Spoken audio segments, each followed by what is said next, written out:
மத்தேயு எழுதின சுவிசேஷ புத்தகம் 21ஆம் அதிகாரம் வசனங்கள் 1 முதல் 72 முடியுள்ள வசனங்கள் வாசிக்க வேண்டாம். மத்தேயு எழுதின சுவிசேஷ புத்தகம் 21ஆம் அதிகாரம் வசனங்கள் 1 முதல் 22 முடிய. நாம் யாருக்கும் தெரிந்திருக்கிறது போல இந்த நாளிலே இயேசு கிறிஸ்து எருசலேமுக்குள் பிரயாணப்பட்ட அவருடைய கடைசி அவருடைய நிறைவான ஒரு பயணமாக கடைசி பயணமாக எருசலேமுக்குள் வருகிறார். அவர் வரும்போது சிறுவர்கள், வாலிபர்கள், பெரியவர்கள் உட்பட எல்லாரும் அவரை தாவீதின் குமாரனுக்கு ஓசன்னா என்று சொல்லி அவரை வரவேற்றார்கள். ஓசன்னா என்பதற்கு சேவஸ், எங்களை ரட்சியும் ஆண்டவரே, எங்களை காப்பாற்றும் ஆண்டவரே என்று அர்த்தம். இயேசு எருசலேமுக்குள் பவனியாக வரும்போது எருசலேம் மக்கள் அல்லது யூதர்கள் ஒரு பெருத்த எதிர்பார்ப்போடு இருந்தார்கள். அவருடைய எதிர்பார்ப்பு என்னவென்றால், எப்படியாகிலும் இயேசு ரோமர்களுடைய ஆட்சியின் அடிமைத்தனத்திலிருந்து நம்மை காப்பாற்றி விடுவார், நமக்கு ஒரு பெரிய ரட்சிப்பை தருவார் என்று அவர்கள் எதிர்பார்த்தார்கள். ரோமருடைய ஆட்சி இதோடு கவிழும், யூதனாகிய இயேசு நமக்கு ராஜாவாக நமக்கு ஆட்சி செய்வார், யூதர்களாகிய நாம் ஒரு பெரிய அடிமைத்தனத்திலிருந்து விடுவிக்கப்படுவோம் என்ற எதிர்பார்ப்போடு அவர்கள் காணப்பட்டார்கள். ஆனால் இயேசு எருசலேமுக்குள் கழுதையின் மேல் ராஜாவாக பவனி வருகிறார். எருசலேமுக்குள் நுழைந்தவுடனே மக்களுக்கெல்லாம் ஒரு பெருத்த எதிர்பார்ப்பு இருந்தது. அவர் நேரடியாக ரோமர்களின் ஆட்சி பீடத்திற்கு சென்று அவர்களோடு யுத்தம் செய்து யூதர்களை நம்மை ரட்சிப்பார் என்று ஒரு பெருத்த எதிர்பார்ப்போடு காணப்பட்டார்கள். ஆனால் இயேசுவோ மக்கள் எதிர்பார்த்தது போல், மக்கள் விரும்பினது போல் ரோமருடைய ஆட்சியை கவிழ்ப்பதற்காக அவர் செல்லாமல் நேரடியாக எருசலேம் நகரத்தில் காணப்பட்ட தேவாலயத்துக்குள் அவர் வருகிறார். எருசலேம் தேவாலயம் என்பது அன்றும் இன்றும் உலக புகழ் வாய்ந்த ஒரு நகரமாக, அதிலும் குறிப்பாக எருசலேம் ஆலயம் என்பது மிக சிறப்பு வாய்ந்த ஒரு புனித ஸ்தலமாக யூதர்களாலும் இஸ்லாமியர்களாலும் கிறிஸ்தவர்களாலும்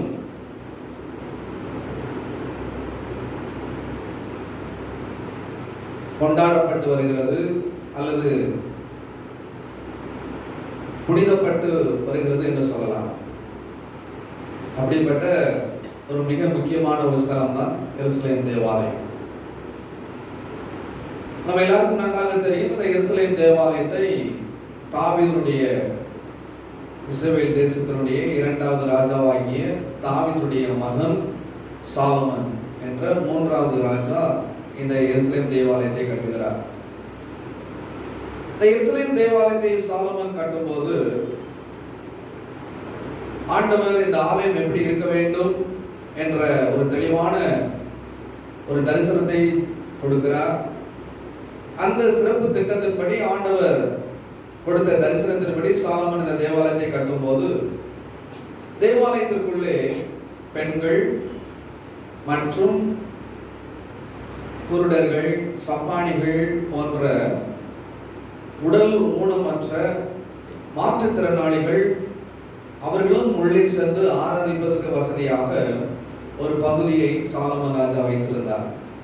எருசலேம் தேவாலயத்திற்குள்ளே எல்லா மக்களும் போக முடியாது. எருசலேம் தேவாலயம் என்பது ஒன்று. ஆனால் இஸ்ரவேல் மக்கள் எங்கெல்லாம் சிதறி இருந்தார்களோ அவர்கள் சிதறி இருந்த எல்லா பக்கத்திலும் அவர்கள் கடவுளை ஆராதிப்பதற்காக பல இடங்களிலே ஜபாலயம் இருந்தது. அந்த ஜபாலயத்தை ஆங்கிலத்தில் சினகாக் என்று சொல்வார்கள். ஜபாலயங்கள், அநேக ஜபாலயங்கள் இருந்தது. ஆனால் தேவாலயம் என்பது ஒன்றே ஒன்றுதான். அது எருசலேமில் மட்டும்தான் இருந்தது. அந்த எருசலேம் தேவாலயத்தில் யூதர்கள் மட்டும்தான் உள்ளே சென்று கடவுளை ஆராதிக்க முடியும். அதிலும் குறிப்பாக ஏற்கனவே சொன்னது போல பெண்களுக்கு என்று ஒரு தனி பகுதியும் மாற்றுத்திறனாளிகளுக்கு என்று ஒரு தனி பகுதியும் காணப்பட்டது. ஆனால் இந்த ஜபாலயங்கள் என்று சொல்லப்படக்கூடிய இந்த சினகாகில் எல்லா ஜனங்களும் உள்ளே போகலாம். ஆனால் அந்த ஜபாலயத்தின் தலைவராக ஒரு யூதர் மட்டும்தான் இருப்பார். இது அவருடைய ஆராதனை முறைமைகள்.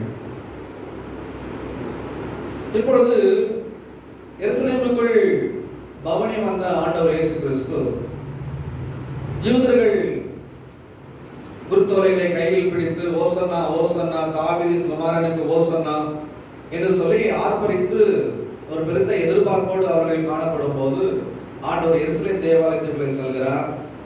அங்கே நடக்கிற நிகழ்வுகளை தான் மத்தேயு எழுதின சுவிசேஷ புத்தகத்தில் 21ஆம் அதிகாரத்தின் வசனங்கள் 11 முதல் நாம் வாசிக்கிறோம். அதற்கு ஜனங்கள், இவர் கலிலேயாவில் உள்ள நாசரேத்திலிருந்து வந்த தீர்க்கதரிசி ஆகிய இயேசு என்றார்கள்.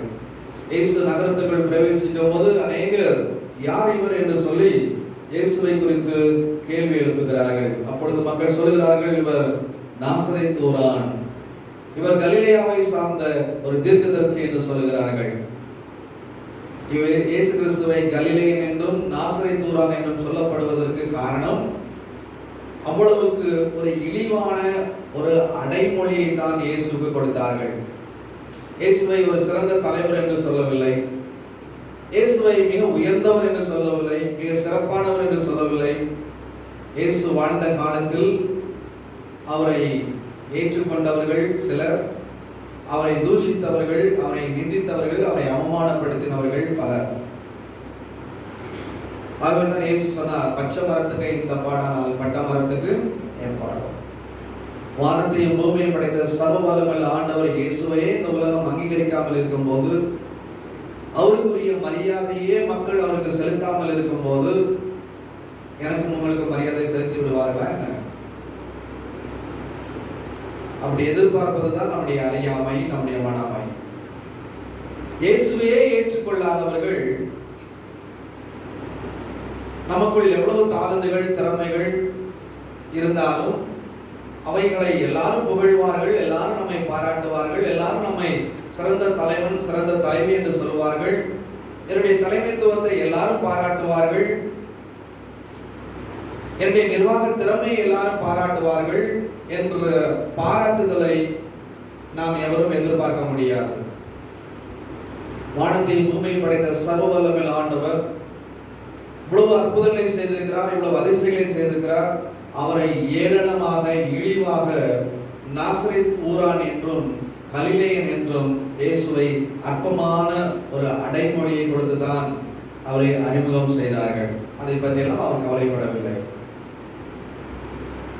அதை பற்றி அவர் மனத்தாங்கல் அடையவில்லை. மக்கள் என்னை இவ்வாறு ஏளனமாய் சொல்லுகிறார்கள் என்று சொல்லி அவர் மன வருத்தம் கொள்ளவில்லை. அடுத்து நடந்த நிகழ்வு தான் மிக முக்கியமானது. 12ஆம் வசனம், இயேசு தேவாலயத்தில் பிரவேசித்து ஆலயத்திலே விற்கிறவர்களும் கொள்ளுகிறவர்களும் ஆகிய யாவரையும் வெளியே துரத்தி காசுக்காரருடைய பலகைகளையும் புறா விற்கிறவர்களின் ஆசனங்களையும் கவிழ்த்து, என்னுடைய வீடு ஜப வீடு எனப்படும் என்று எழுதியிருக்கிறது, நீங்களோ அதை கள்ளக்கூறியாக்கினீர்கள் என்றார். இந்த குருத்துறை ஞாயிறில் இயேசு கிறிஸ்து கழுதை மேல் பவனியாக வரக்கூடிய நிகழ்வு நம்ம எல்லாருக்கும் நன்றாக தெரியும். பல வருடங்களாக அதே டாபிக்ல நாம் வெவ்வேறு கோணங்களிலே நாம் தியானித்து வருகிறோம்.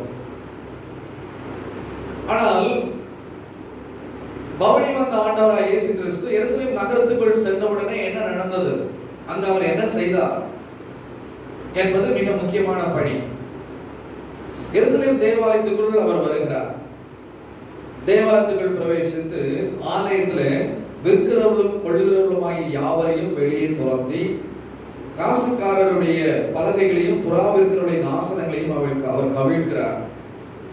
யோவான் எழுதின சுவிசேஷ புத்தகம் 2ஆம் அதிகாரம் 13ஆம் வசனம் முதல் நாம் வாசிக்கும் போது அங்கு இன்னும் சற்று சிறப்பாக கூறப்பட்டிருக்கிறதை நாம் காண முடியும். யோவான் எழுதின சுவிசேஷ புத்தகம் 2ஆம் அதிகாரம் வசனம் 13 முதல் நாம் வாசிப்போமானால், பின்பு யூதருடைய பஸ்கா பண்டிகை சமீபமாக இருந்தது. அப்பொழுது இயேசு எருசலேமுக்கு போய் தேவாலயத்திலே ஆடுகள் மாடுகள் புறாக்களாகிய இவைகளை விற்கிறவர்களையும் காசுக்காரர் உட்கார்ந்திருக்கிறதையும் கண்டு கயிற்றினால் ஒரு சவுக்கை உண்டு பண்ணி அவர்கள் யாவரையும் ஆடு மாடுகளையும் தேவாலயத்துக்கு புறமே துரத்துவிட்டு காசுக்காரருடைய காசுகளை கொட்டி பலகைகளை கவிழ்த்து போட்டு புறா விற்கிறவர்களை நோக்கி, இவைகளை இவ்விடத்திலிருந்து எடுத்துக்கொண்டு போங்கள், என் பிதாவின் வீட்டை வியாபார வீடாக்காதிருங்கள் என்றார். கயிறினாலே ஒரு சவுக்கை உண்டு பண்ணி எருசலேம் தேவாலயத்துக்குள் காணப்பட்ட வியாபாரிகளையும் வியாபாரத்திற்கு என்று ஆயத்தம் செய்யப்பட்டிருந்த பொருட்களையும் அவர் வெளியே அனுப்பிவிட்டார் என்று பார்க்கிறோம். அப்படி என்றால் ஆலயத்திலே ஒரு சுத்திகரிப்பு பணி உண்டாயிற்று. ஆலயத்தை அவர் சுத்திகரித்தார். ஆலயம் அசுத்தமாய் இருந்தது. ஆலயம் அலங்கோலமாய் இருந்தது. ஆலயம் என்று சொல்லும் போது இரண்டு காரியங்களை சொல்லலாம். ஒன்று, லிட்டரலாகவே அது ஆலயம். ஸ்பிரிச்சுவலாக ஒரு ஆவிக்குரிய ரீதியில் பார்ப்போம் என்றால் ஆலயம் என்பது கடவுள் தங்கும் ஆலயம் என்பது நம்முடைய இருதயமாக இருக்கிறது. அல்லேலூயா. ஆனால் இங்கு ஆண்டவர் ஒரு ஆவிக்குரிய சுத்திகரிப்பை அல்ல, லிட்டரலாகவே அந்த ஆலயத்தை சுத்தம் செய்கிறார். ஆலயத்தில் அலங்கோலமான பொருட்கள் இருக்கின்றது. ஆலயம் அலங்கோலமாக இருக்கிறது. நம்முடைய ஆலயம் எப்படி இருக்கிறது? இயேசுவே ஆலயத்தை சுத்திகரித்தார் என்றால் அந்த இறைப்பணியை செய்வதற்கு நீங்கள் எத்தனை பேர் ஆயத்தமாக இருக்கிறீர்கள்? நீங்கள் எத்தனை பேர் ஆயத்தமாக இருக்கிறீர்கள்? உங்கள் பிள்ளைகள் எத்தனை பேர் ஆயத்தமாக இருக்கிறார்கள்? பல முறை நானும் சொல்லிவிட்டேன், பல முறை உங்களுக்கு வாய்ப்பு கொடுத்து விட்டேன். ஆலயம் என்பது ஆண்டவர் நம்மோடு பேசுகிற இடம், ஆண்டவர் நம்மோடு உறவாடுகிற இடம்.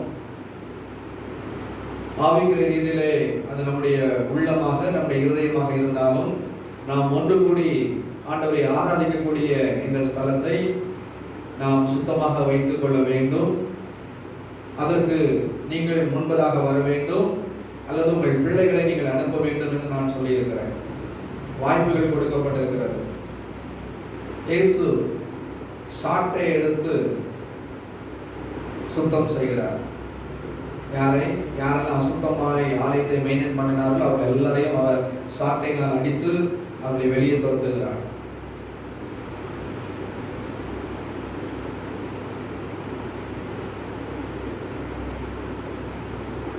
இயேசு கோபப்பட்டாரா இல்லையா?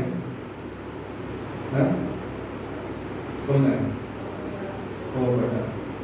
இது நியாயமானதா இல்லையா? சொல்லுங்க. நான் உங்கள்கிட்ட கோபப்பட்டுருக்கிறேன்னா இல்லையா?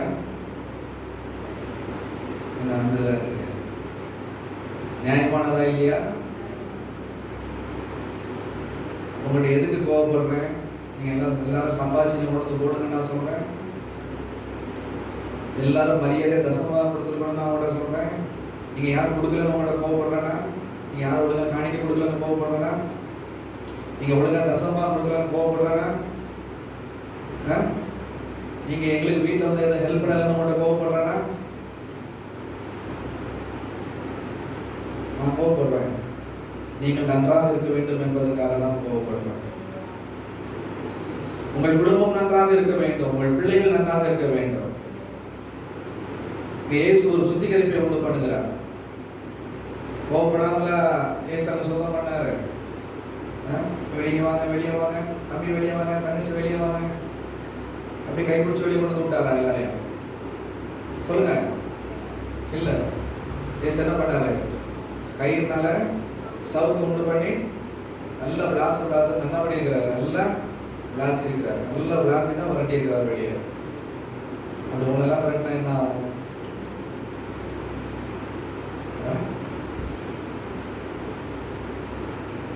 வசனத்தை வாசிங்க, 17ஆம் வசனம். அப்பொழுது உம்முடைய வீட்டை குறித்து உண்டான பக்தி வைராக்கியம், எத்தனை பேருக்கு அந்த பக்தி வைராக்கியம் பட்சித்தது?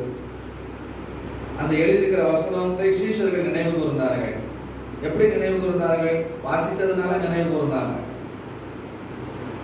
அந்த வசனத்தை மீண்டும் வாசிங்க. உங்களுடைய வீட்டை குறித்து உண்டான பக்தி வைராக்கியம் என்னை பட்சித்தது என்று எழுதியிருக்கிறதை அவருடைய சீஷர்கள் எப்படி நினைவு கூர்ந்தாங்க? எப்படி எப்படி எப்படி அவங்களுக்கு நினைவு வந்துச்சு? ஏற்கனவே வாசிச்சதுனால நினைவு வந்துச்சு. அங்க எழுதி இருந்தது, எழுதி இருக்கிறது அங்கதான் இருக்கு. எழுதி இருக்கிறதெல்லாம் நமக்கு ஞாபகம் வருமா? எப்போ ஞாபகம் வரும்? வாசிச்சாதான் ஞாபகம் வரும்.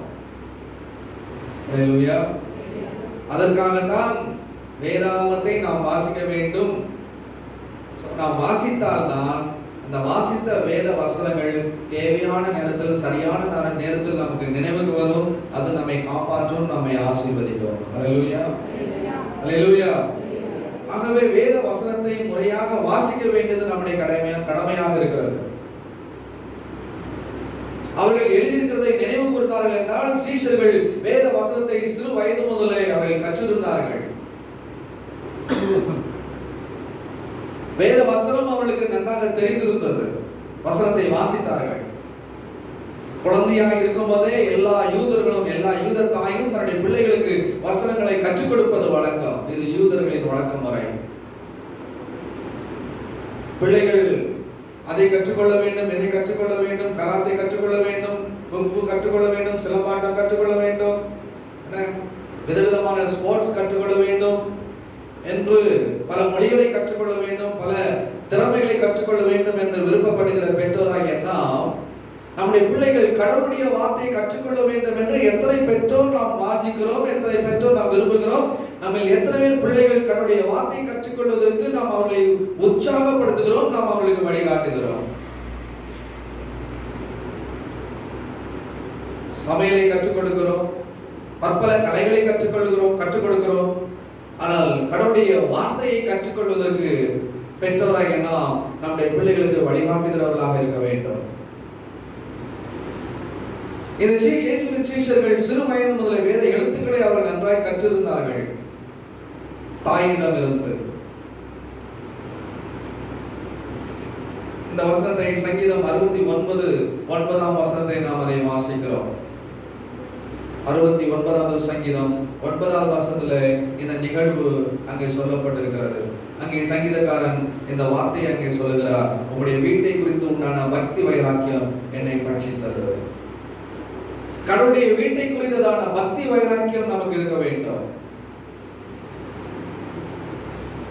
கடவுளுடைய வீட்டை குறித்ததான பக்தி வைராக்கியம் நமக்கு இருக்க வேண்டும்.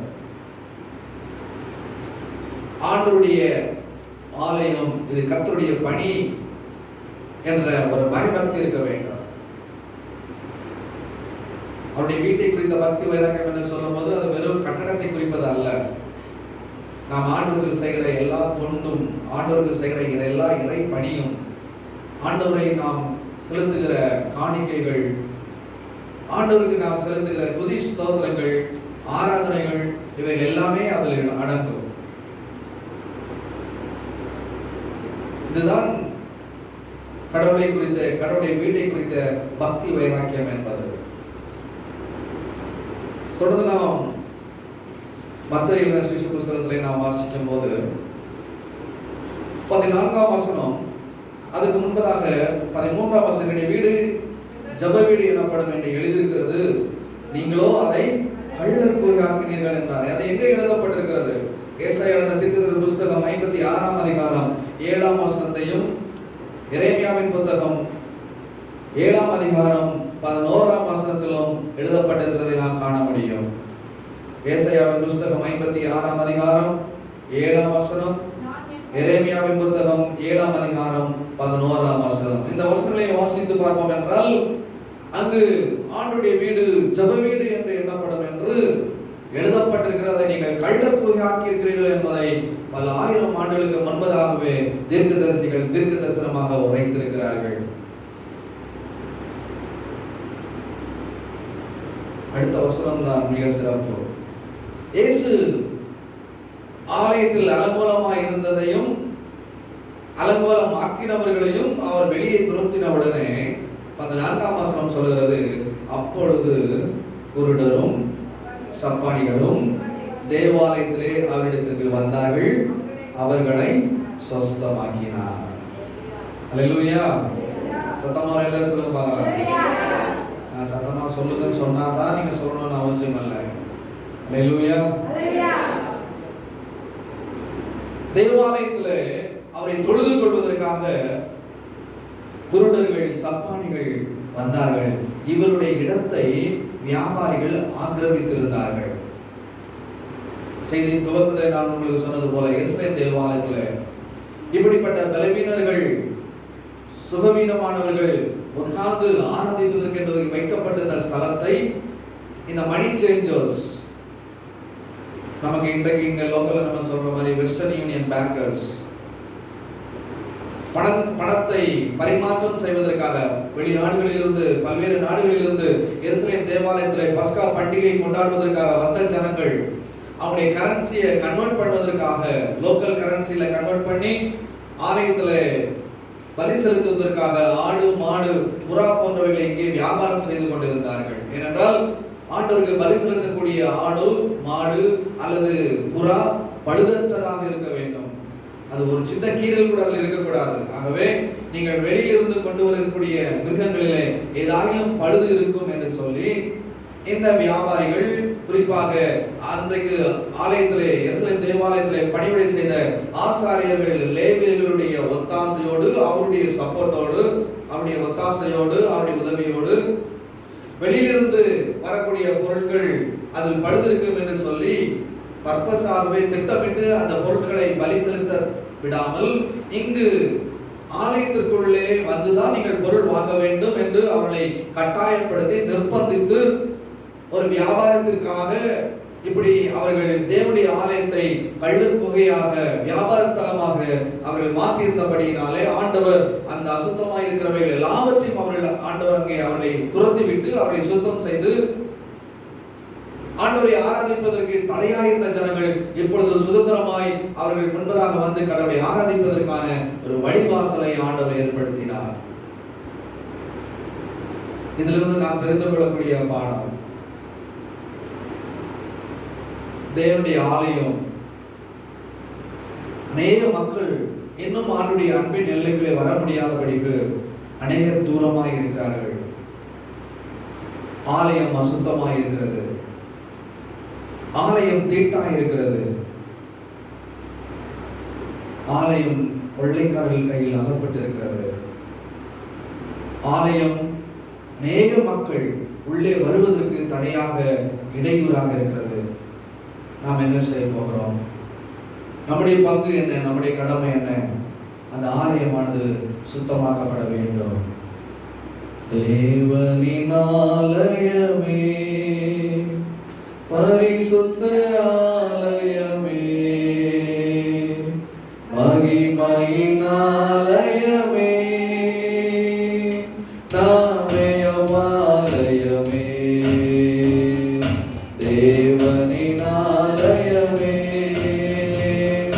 இயேசுவின் இரத்தத்தால் மீட்கப்பட்டோம், அவருக்காய் கிரயமாய் கொள்ளப்பட்டோம், இயேசுவின் இரத்தத்தால் மீட்கப்பட்டோம், அவருக்காய் கிரயமாய் கொள்ளப்பட்டோம், தேவனின் ஆவியால் நிரப்பப்பட்டோம், தேவ பிள்ளைகளானோம், அவர் சொந்த ஜனமானோம், தேவனின் ஆவியால் நிரப்பப்பட்டோம், நாம் தேவ பிள்ளைகளானோம், அவர் சொந்த ஜனமானோம், தேவனின் ஆலயமே, பரிசுத்த ஆலயமே, மகிமையின் ஆலயமே, நாமயம் ஆலயமே, தேவனின் ஆலயமே. அல்லேலூயா.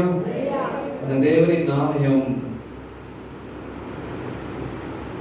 நம்முடைய இருதயம் என்பதை அவனுடைய வார்த்தை மூலமாய் அறிக்கிறோம். இன்னொரு வசனத்தை நாம் எடுத்துக்கொள்ளலாம். மார்க் எழுதின சுவிசேஷ புத்தகம் 11ஆம் அதிகாரம். இதே நிகழ்வை மார்க் எழுதின சுவிசேஷ புத்தகத்திலே 11ஆம் அதிகாரத்திலே வசனங்கள் 1 முதல் 26 முடியுள்ள வசனங்களை நாம் காண்கிறோம். ஆனால் வசனம் 15 முதல் நாம் வாசிக்கலாம். அவர்கள் எருசலேமுக்கு வந்தார்கள். இயேசு தேவாலயத்தில் பிரவேசித்து ஆலயத்தில் விற்கிறவர்களையும் கொள்ளுகிறவர்களையும் துரந்துவிட்டு காசுக்காரருடைய பலகைகளையும் புறாம் இருக்கிறவருடைய ஆசனங்களையும் கவிழ்த்து ஒருவனும் தேவாலயத்தின் வழியாக யார் ஒரு பண்டத்தையும் கொண்டு போக விடாமல் என்னுடைய வீடு எல்லா ஜனங்களுக்கும் ஜெப வீடு எனப்படும் என்று எழுதியிருக்கவில்லையா? நீங்களோ அதை கள்ளக்குகை ஆக்கினீர்கள் என்று அவர்கள் சொல்லி உபதேசித்தார். அதை வேத பாரகரும் பிரதான ஆசாரியரும் கேட்டு அவரை கொலை செய்ய வகை தேடினார்கள். ஆகிலும் ஜனங்கள் எல்லாரும் அவருடைய உபதேசத்தை குறித்து ஆச்சரியப்பட்டபடியினாலே அவருக்கு பகிர்ந்திருந்தார்கள். சாயங்காலமான போது அவர் நகரத்திலிருந்து புறப்பட்டு போனார். மறுநாள் காலையிலே அவர்கள் அவ்வழியாய் போகும்போது அந்த அத்தி மரம் வேரோடு பட்டு போயிருக்கிறதை கண்டார்கள். பேதுரு நினைவு கூர்ந்து அவரை நோக்கி, ரபி, இதோ நீ சபித்த அத்தி மரம் பட்டு போயிற்று என்றார். இயேசு அவர்களை நோக்கி, தேவனிடத்தில் விசுவாசம் உள்ளவர்களாயிருங்கள். எவனாகிலும் இந்த மலையை பார்த்து நீ பெயர்ந்து சமுத்திரத்திலே தள்ளுண்டு போ என்று சொல்லி தான் சொன்னபடி நடக்கும் என்று தன் இருதயத்தில் சந்தேகப்படாமல் விசுவாசித்தால் அவன் சொன்னபடியே ஆகும் என்று மெய்யாகவே உங்களுக்கு சொல்கிறேன். ஆதலால் நீங்கள் ஜெபம் பண்ணும் போது எவைகளை கேட்டுக்கொள்வீர்களோ அவைகளை பெற்றுக்கொள்வோம் என்று விசுவாசிங்கள், அப்பொழுது அவைகள் உங்களுக்கு உண்டாகும் என்று சொல்கிறேன். நீங்கள் நின்று ஜெபம் பண்ணும்போது ஒருவன் பேரில் உங்களுக்கு யாதொரு குறை உண்டாயிருக்குமானால் பரலோகத்தில் இருக்கிற உங்கள் பிதா உங்கள் தப்பிதங்களை உங்களுக்கு மன்னிக்கும்படி அந்த குறையை அவனுக்கு மன்னியுங்கள். நீங்கள் மன்னியாதிருப்பீர்களானால் பரலோகத்தில் இருக்கிற உங்கள் பிதாவும் உங்கள் தப்பிதங்களை மன்னியாதிருப்பார் என்றார். அல்லேலூயா. எருசலேம் தேவாலயத்தில் சுத்திகரிப்பை உண்டு பண்ணின ஆண்டவர் இயேசு தொடர்ச்சியாக ஜனங்களை பார்த்து சொன்ன காரியம், விசுவாசியுங்கள். 24ஆம் வசனம், நீங்கள் ஜெபம் பண்ணும்போது எவைகளை கேட்டுக்கொள்வீர்களோ அவைகளை பெற்றுக்கொள்வோம் என்று விசுவாசியுங்கள், அப்பொழுது அவைகள் உங்களுக்கு உண்டாகும். சந்தேகப்படாமல் விசுவாசியுங்கள். சந்தேகப்படாமல் விசுவாசியுங்கள். எருசலேம் தேவாலயத்தை சுத்தம் செய்த ஆண்டவர் ஆலயத்தை சுத்திகரித்து விட்டு புறஜாதி ஜனங்கள் அல்லது என்னுடைய வீடு எல்லா ஜனத்துக்கும் ஜெப வீடு என்று சொல்லப்படும் என்ற வார்த்தையின்படி எல்லா தரப்பு மக்களும் அன்றைக்கு எருசலேம் தேவாலயத்திலே யூதர்கள் மட்டும்தான் உள்ளே பிரவேசித்து கடவுளை தொழுது கொள்ள முடியும். ஆனால் இன்றைக்கு எல்லா ஜனங்களுக்கும் ஜெப வீடாக யூதர் அல்லாத நம்ம எல்லாரையும் விசுவாசத்தினாலே ஆபிரகாமின் பிள்ளைகளாக நாம் ஒன்றாக இணைந்து ஆண்டவரை ஆராதிக்க ஆண்டவர் நமக்கு ஒரு ஜெப வீட்டை கொடுத்திருக்கிறார். அல்லேலூயா, அல்லேலூயா. இந்த ஜெப வீட்டிலே நான் அவர்களை மகிழ பண்ணுவேன் என்ற ஒரு வார்த்தையை நாம் வாசிக்கிறோம். அது மட்டுமல்ல, இந்த ஜெப வீட்டில் கூடி வருகிற மக்கள் செய்ய வேண்டிய காரியம், ஜெப வீட்டில் ஜெபம் இருக்க வேண்டும். ஜெப வீட்டில் என்ன இருக்க வேண்டும்? ஜெபம் இருக்க வேண்டும். எல்லா நாளும் மாலை 7 மணி முதல் 8 மணி முடிய ஆலயத்தில் விசுவாச குடும்பங்களுக்காக, நம்முடைய கிராமத்தின் மக்களுடைய நலனுக்காக இங்கு ஜெபம் நடக்கிறது. இது ஆண்டவருடைய ஜெப வீடு. அல்லேலூயா. நீங்கள் எத்தனை பேர் வந்து ஜெபிக்கிறீர்கள்? நீங்கள் எத்தனை பேர் வந்து ஜெபிக்கிறீர்கள்? எல்லாவற்றுக்கும் நமக்கு நேரம் இருக்கிறது. சீரியல் பார்க்க நேரம் இருக்கு, கதை விடுறதுக்கு நேரம் இருக்கு, சொந்தக்காரங்களை பார்க்க போற நேரம் இருக்கு, சமைக்க நேரம் இருக்கு. ஆனால் ஒரு நாளாவது வந்து ஜெபிக்க கூடாது.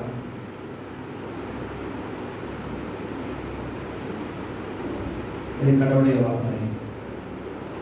எல்லா ஜனங்களுக்கும் ஒரு ஜெப வீடு, எல்லா ஜனங்களுக்கும் ஒரு ஜெப வீடு, எல்லா ஜனங்களும் வந்து ஜெபிக்க வேண்டிய இடம், எல்லா ஜனங்களுக்காகவும் ஜெபிக்க வேண்டிய ஒரு இடம். அல்லேலூயா. எல்லா ஜனங்களும் வந்து ஜெபிக்க வேண்டிய இடம், எல்லா ஜனங்களுக்காகவும் ஜெபிக்க வேண்டிய இடம். ஆகவே இது கடவுளுடைய ஜெப வீடு. இந்த ஜெப வீட்டில் ஜெபம் இருக்க வேண்டும். அப்படி ஜெபிக்கும் போது நான் ஜெபிக்கிற காரியத்தை கடவுள் எனக்கு தருவார் என்று சந்தேகப்படாமல் விசுவாசிக்க வேண்டும். நாம் எல்லாரும் எழுந்து நிற்கலாம். அந்த வசனத்தை மீண்டுமாய் வாசிங்கள். 23, 24, 25, 26 ஆகிய வசனங்களை நாம் யாவரும் எழுந்து நின்று நாம் வாசிக்கலாம். நாம் யாவரும் சேர்ந்து வாசிப்போம்.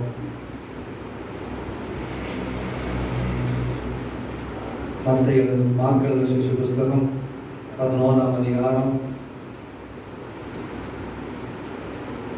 வசனங்கள் 22 முதல் 26 வரை நாம் யாவரும் சேர்ந்து வாசிப்போம். தேவனிடத்தில் விசுவாசம் உள்ளவர்களாயிருங்கள். எவனாயிலும் இந்த மலையை பார்த்து நீ பெயர்ந்து சமுத்திரத்திலே தள்ளிவிட்டு போய் என்று சொல்லி தான் சொன்னபடியே நடக்கும் என்று தன் இருதயத்தில் சந்தேகப்படாமல் விசுவாசித்தால் அவன் சொன்னபடியே ஆகும் என்று மெய்யாகவே உங்களுக்கு சொல்லுகிறேன். ஆதலால் நீங்கள் ஜெபம் பண்ணும்போது எவைகளை கேட்டுக்கொள்வீர்களோ அவைகளை பெற்றுக்கொள்வோம் என்று விசுவாசிகள். அப்பொழுது அவைகள் உங்களுக்கு உண்டாகும் என்று சொல்கிறேன். நீங்கள் நின்று ஜெபம் பண்ணும்போது ஒருவன் பேரில் உங்களுக்கு யாதொரு குறை உண்டாயிருக்குமானால் பரலோகத்தில் இருக்கிற உங்கள் பிதா உங்கள் தப்பிதங்களை உங்களுக்கு மன்னிக்கும்படி அந்த குறையை அவனுக்கு மன்னியுங்கள். நீங்கள் மன்னியாதிருப்பீர்களானால் பரலோகத்தில் இருக்கிற உங்கள் பிதாவோ உங்கள் தப்பிதங்களை மன்னியாதிருப்பார். ஹல்லேலூயா. இந்த வசனத்தை தயவு செய்து மீண்டும் மீண்டும் மீண்டும் நீங்கள் தயவு செய்து வீடுகளிலே சென்று இந்த வசனத்தை வாசியுங்கள். வாசித்து ஆண்டவரே இந்த வசனத்துக்கு நான் என்ன செய்ய வேண்டும், என்னுடைய பங்கு என்ன, என்னுடைய உத்தரவாதம் என்ன? தேவனிடத்தில் விசுவாசமாயிருங்கள். சந்தேகப்படாமல் விசுவாசிங்கள். நான் கேட்கிற இந்த காரியம் கர்த்தர் எனக்கு நிச்சயமாய் தருவார் என்று பெற்றுக்கொள்வோம் என்று விசுவாசிங்கள். பெற்றுக்கொள்வோம் என்று விசுவாசிக்கிற நாம் ஒருவர் பேரில் ஒருவர் ஏதாவது குறை இருக்குமானால் வசனம் அழகாக சொல்கிறது, கடவுள் உங்கள் தப்பிதங்களை உங்களுக்கு மன்னிக்க வேண்டுமானால் நீங்கள் பிறருடைய தப்பிதங்களை மன்னியுங்கள். போன வாரமா அல்லது அதற்கு முந்தைய வாரமா எனக்கு தெரியவில்லை.